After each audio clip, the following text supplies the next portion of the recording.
大家好，这里是毛娃房车。好长时间没跟大家见面了。最近呢，我们又更改了一些设计，跟大家一起分享一下。你看这款银色的充电宝，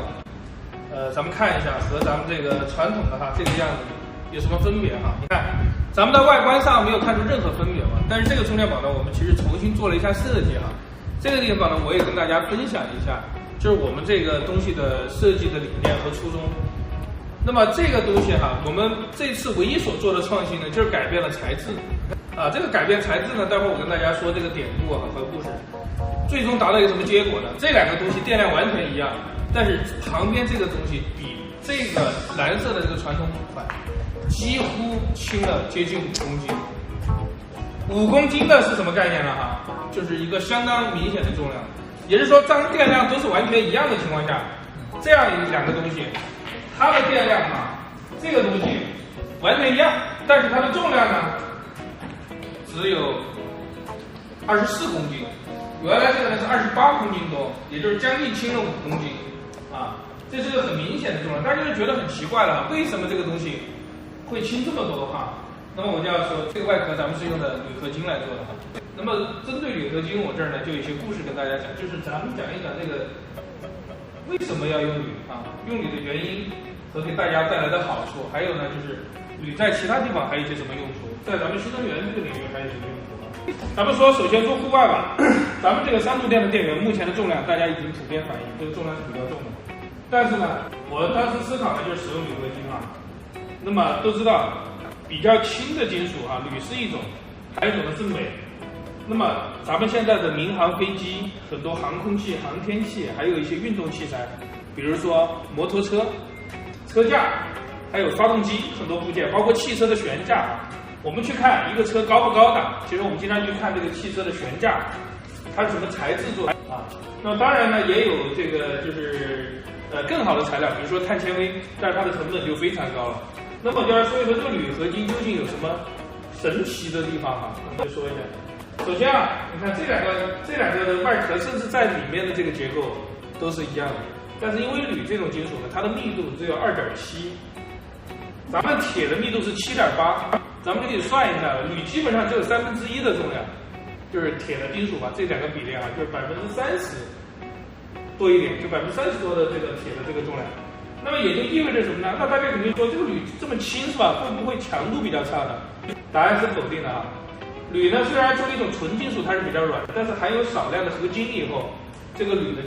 这个强度会大幅的提高。那么我们这个壳体呢，采用的是5系铝合金，它的抗拉强度呢是达到了200多兆帕，虽然和这个钢板的强度是一样的。那么当然在航空器上还会使用更高强度的铝合金，比如说像7系的，可以到500多兆帕，它其实就是已经超过了一般的钢板的强度了，达到一个比较高强度钢板的一个强度。所以换句话说，我们这个当然了，铝合金也有它的困难它的加工会比较困难。也正是因为这一次改进其实我们就可以很自豪的说，我们家的这个移动电源呢，在目前市面上，我们家的这个能量密度是最高的。为什么这么去解释它呢？当然我是指的在3度电这个领域因为在3度电这个领域，没有谁能够把重量控制在只有24这样一个概念。就换句话说，我们这个系统的能量密度是做到了125瓦时每公斤。那么这个指标也就意味着我这个移动电源是8公斤1度电只有8公斤1度电。我们拿这个指标去套某小2的1度电的重量，它是10公斤，对吧？包括现在市面上一个比较火的比如说这个某号的它也是超过了20公斤。那么换算它的能量密度都不到100。这里我还要说一个问题他们不到100，他们用的都是3元电池，也就换句话说，他们用的电芯的能量密度其实比我这个电池更加的高。也就是说，我们在电芯能量密度劣势的情况下，我们做出了能量密度更高的系统整合，这个就可以看得出来这个设计的功力咱们这个设计对重量、对结构、对这些东西的一些优化，优势明不明显，大家就可以看得出来了。因为什么？我们用的是铁锂电池，而铁锂电池的能量密度是要低于3元的。咱们这个电池的能量密度其实也就只有180。你想180，咱们系统做出来125，也就换句话说，什么概念呢？那么我们就跟大家举个例子这个呢，我们这个感觉就是什么，像火箭一样啊。咱们火箭呢，其实要想顺利的进入太空的话呢，实际上它对这个重量要求是很苛刻的，90%的重量是燃料。那么我们做移动电源呢，我希望的是什么呢？尽可能的结构重量，所有的这个没有必要的这些不必要的这个重量全部要舍弃。那么我们尽量的把这个重量放在电芯上面，因为电芯的重量是没办法舍的，也就那么通过很多优化呢，就达成了我们现在的这个设计。所以说我们现在这个铝合金款呢，我们从下周开始可以供货啊，要比传统的就这一款啊，要差不多轻上了接近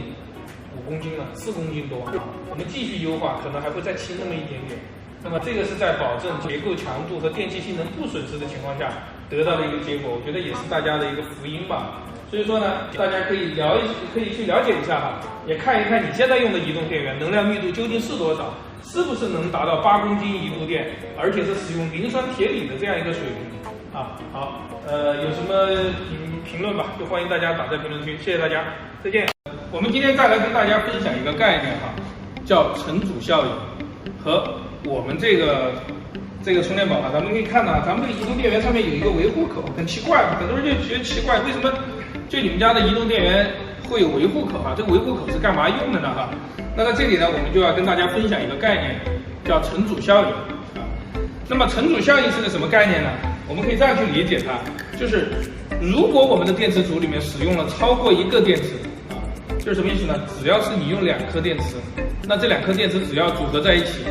串联在一起的话，那么我们实际上就会出现一个什么问题呢？就是咱们这个电池组里面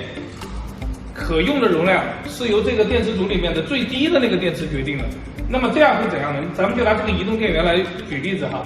移动电源里面一共有4个单体，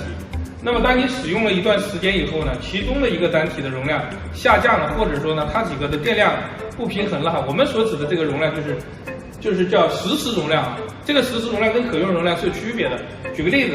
比如说我们这里面的这个单体吧，它都是实时的这个新的容量都是235安时，它都可以达到这个容量。但是呢，随着这个电池的使用哈，每一个电池的容量仍然是没有变化，它还是235安时。但是呢，有一个电池的置放电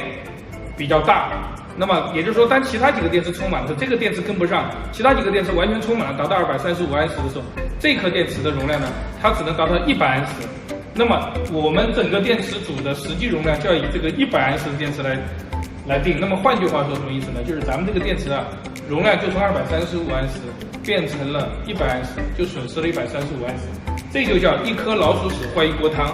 那么为了避免这样的成组效应呢，我们就做了这么一个维护接口。那么这个维护接口呢，实际上是通向了每个电芯。那么通过我们的这样一个主动均衡的这么一个装置啊，我们可以让这个电池呢重新恢复青春吧，重新恢复一个完美的平衡状态，让它把容量找回去哈。那么这样一个东西呢，实际上大家可能怎么讲呢？现在可能理解起来有一点困难。那么稍后呢，我们可以通过一个实验啊，让大家更加深这种感觉，包括去了解啊，咱们这个接口是怎么样用的。那么咱们今天先讲到这里，然后下次呢，我们通过实验来验证，让我们看一下哈，咱们这个维护接口是究竟怎样去恢复这个电池的容量的。那么咱们这个电池的整体容量又是怎样被这个就是单体不平衡啊造成的这样一个问题就是衰减掉的，就是让我们明明白白的知道怎么样去避免一个电池的一个衰减，怎么样让这个电池的寿命更长啊？让我们下期通过实验来验证。